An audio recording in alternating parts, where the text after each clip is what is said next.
Este é um dos locais mais intrigantes do mundo. Coberto pela escuridão e quilômetros abaixo d'água, esse ambiente hostil abriga algumas criaturas e fenômenos estranhos. Estamos falando da Fossa das Marianas, a fossa oceânica mais profunda da Terra, e talvez por isso a mais difícil de se explorar. As condições são arriscadas, então não é possível explorar o local sem equipamentos apropriados. Mas o que aconteceria se jogássemos uma bola de aço lá dentro? Vamos começar conhecendo um pouco mais sobre este lugar. Como é que se descobriu este buraco profundo no oceano? O HMS Challenger identificou ele em 1875. O navio tinha equipamentos avançados para a época, mas não eram suficientemente bons para explorar totalmente o local. Algumas décadas depois, em 1951, outro navio, o HMS Challenger 2, voltou à localização melhor equipado. A embarcação tinha uma ecossonda e conseguiu tirar medidas precisas do que parecia ser o ponto mais profundo da superfície do nosso planeta. Se pudesse olhar para a fossa em uma imagem 2D, você veria que ela mede aproximadamente 2.500 km de comprimento por 69 km de largura. Ela também se parece com uma cicatriz com formato crescente quando é observada de cima. Nada fora do comum até agora, né? Bem, se esticarmos um fio da superfície do oceano até o ponto mais profundo da fossa, ele medirá incríveis 11 quilômetros. Se pudéssemos deslocar o Monte Everest, que é a montanha mais alta da Terra, para tampar a Fossa das Marianas, não seria suficiente. O monte cairia por pouco mais de 1 quilômetro. Por ser tão profunda, a Fossa das Marianas é praticamente coberta pela escuridão, já que a luz não consegue entrar em pontos tão distantes da superfície. A temperatura também não é muito agradável, apenas alguns graus acima do ponto de congelamento. Mas o que é mais perigoso por lá é a pressão da água. No seu ponto mais profundo, a quantidade de pressão é cerca de 1000 vezes mais alta que a pressão atmosférica padrão. Poucas pessoas tiveram coragem de tentar descer pela Fossa das Marianas. Na verdade, a primeira tentativa organizada ocorreu mais de 60 anos atrás.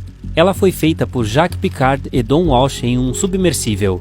Eles passaram cerca de 5 horas descendo e meros 20 minutos no fundo. Infelizmente, não conseguiram tirar nenhuma foto. Antes de esses dois cientistas conseguirem descer, especialistas acreditavam que havia pouca chance ou nenhuma de ter vida lá embaixo, considerando as condições extremas e a forte pressão.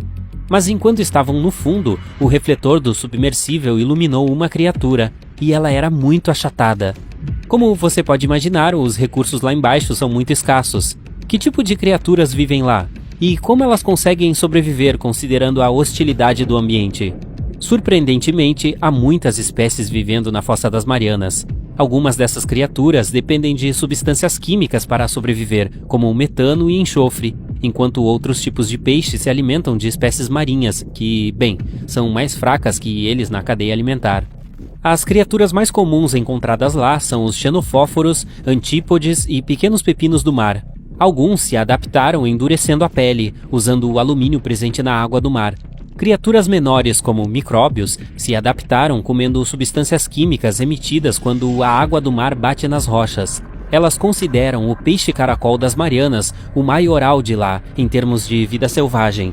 Esse peixe é pequeno, tem de 8 a 23 centímetros, translúcido e sem escama alguma, mas é o maior predador daquela área. É por isso que algumas pessoas começaram a acreditar que o antigo megalodonte pode ainda estar vivendo lá. Mas quem é esse tal megalodonte? Você pode estar se perguntando. Ele foi o maior predador já conhecido na história do nosso planeta, basicamente o maior e mais voraz tubarão que já viveu por aqui. Cientistas acreditam que ele foi extinto há algum tempo, e a ideia de que ele ainda pode estar escondido na Fossa das Marianas não tem muito embasamento científico. O megalodonte precisaria ter aprendido a navegar na total escuridão. Então ele teria bioluminescência ou teria que evoluir para que seus olhos ficassem maiores. Outra coisa, por ser praticamente do tamanho de um ônibus escolar, ele precisaria comer muito, e micróbios e pequenos peixes caracóis não seriam suficientes. Se uma bola de aço fosse jogada dentro da fossa, o que aconteceria? Será que a bola seria forte o suficiente para aguentar tamanha pressão? Vamos fazer uma análise científica aqui.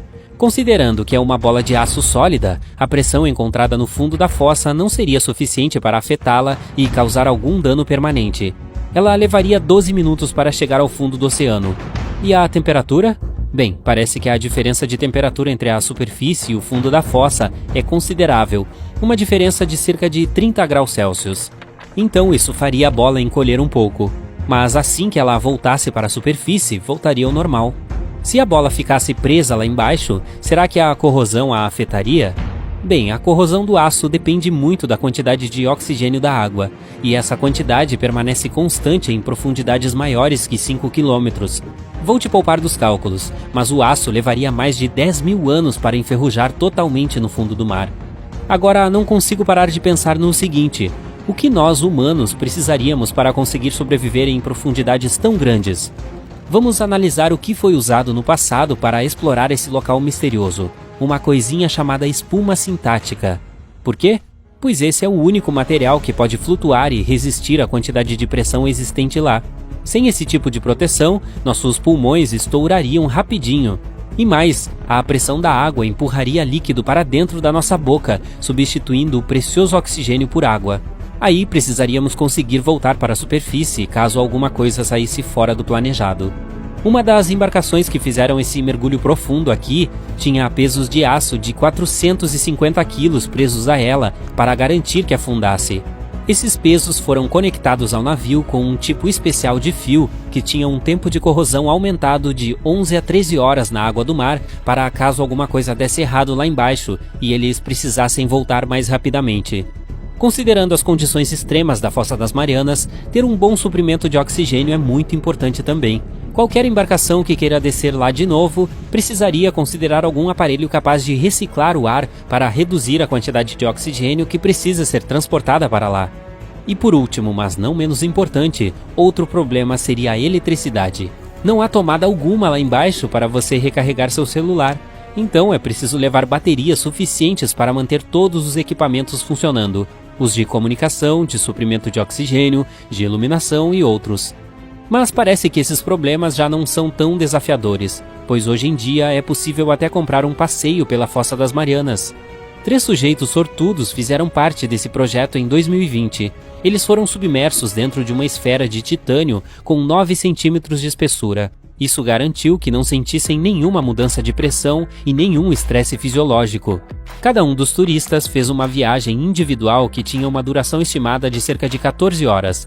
Só para descer eles levaram 4 horas. Assim que chegaram ao fundo, tiveram a chance de ver algumas das criaturas mais extraordinárias do planeta. Depois foi hora de começar a subida de 4 horas para voltar para a superfície.